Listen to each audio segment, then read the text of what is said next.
Los vampiros de la selva de Chiapas. Hace unos 20 años leí un libro que me pareció muy interesante.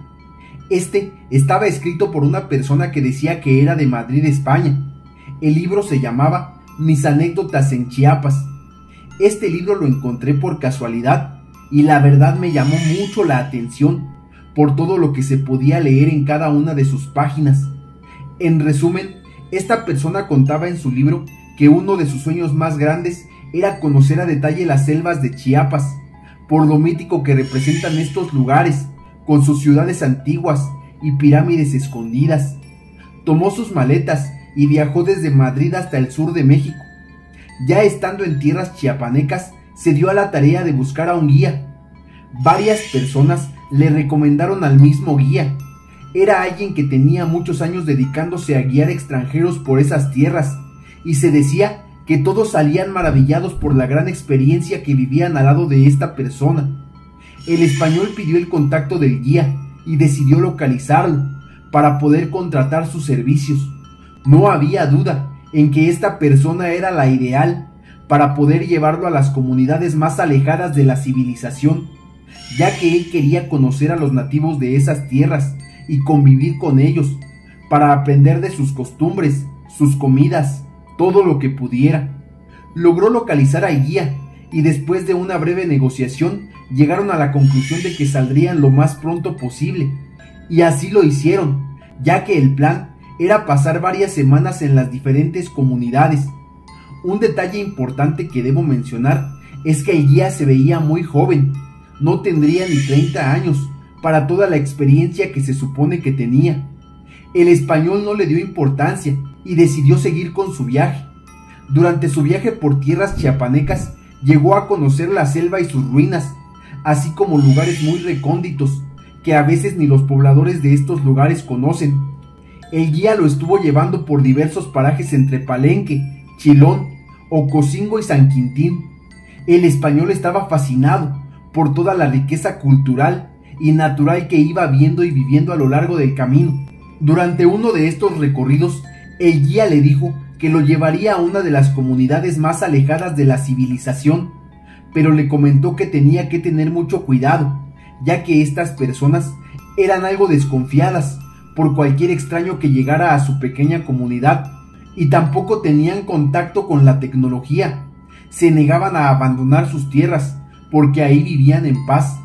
Para entrar a ese lugar, primero tomaron una desviación que estaba sobre la carretera. Esta a su vez los llevaba a un camino de terracería, que mientras avanzaban, parecía que se iba haciendo cada vez más y más pequeño. Estuvieron andando horas por ese camino, y por fin pudieron llegar a un claro pequeño en medio de la selva. Ahí tenían que dejar el vehículo para poder seguir a pie, ya que no había otra manera de llegar a su destino. Nuevamente siguieron varias horas por ese camino lleno de maleza, y solo se escuchaba el ruido de la naturaleza a su alrededor. Después de varias horas caminando, por fin el español pudo identificar a lo lejos, y arriba de una colina, unas 50 casitas, hechas de madera y de adobe. Se fueron adentrando en ese pequeño lugar, pero hubo algo que le pareció muy extraño, y es que a diferencia de otras pequeñas comunidades donde había ido, en esta estaba todo completamente en silencio, a pesar de que el sol estaba en uno de sus puntos más altos. Y es que es bien sabido que en estos lugares las personas son muy trabajadoras y aprovechan hasta el último rayo de sol para poder realizar sus actividades cotidianas. Para este punto, le preguntó al guía si este lugar no era un pueblo abandonado.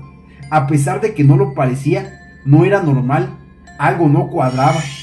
El guía le dijo que se calmara, le comentó que no pasaba nada. Simplemente, en esa comunidad, sus actividades iniciaban hasta que el sol se metía. En todas las comunidades a donde ya había ido, siempre procuraba quedarse unos días para poder conocer a la gente, sus actividades diarias y hasta sus costumbres. Así que este lugar no fue la excepción. Estuvo varios días ahí, pero tuvo que acampar, porque estas personas, al ser muy desconfiadas con los extraños, no le permitieron quedarse en ninguna de las casas. Durante los días posteriores, pudo ir observando a los habitantes y sus actividades. Siempre todo era nocturno, y no usaba ningún tipo de linterna o luz para poder ver en las noches, Parecía que se sabían los caminos de memoria y no necesitaban de esos artefactos. Esto dificultaba un poco su investigación, ya que él no podía ver durante la noche y tenía poca interacción con estas personas. Así fueron pasando los días, y cuando se le acabaron sus víveres, el español comenzó a tocar puertas para buscar y comprar provisiones, pero para su sorpresa, en la mayoría de las casas no tenía nada que ofrecerle, y en la comunidad no había tiendas ni nada por el estilo. Su guía le insistía en que se fueran de ahí, ya que se estaban quedando sin víveres, y al parecer ahí no conseguiría nada. Pero el español estaba fascinado, quería conocer más a los habitantes de esa pequeña comunidad. Sabía que había algo que aún no lograba descifrar. Para este punto, ya todo le parecía muy sospechoso, así que al pasar un par de días más, confrontó a su guía para que le explicara por qué lo había llevado ahí, y le pidió que si conocía bien todos los lugares a los que habían ido, quería que le explicara en qué situación se encontraban. Su guía se quedó pensando por un rato, pero no le dijo nada. Pasaron unos días más, y ante la desesperación del español por no entender qué sucedía, el joven guía le confesó que se encontraban en una comunidad de vampiros. Por eso las personas eran muy desconfiadas y no trataban con extraños. Al principio el español no le creyó, pero después el guía le confesó que él también era un vampiro y que su edad era de más de 450 años.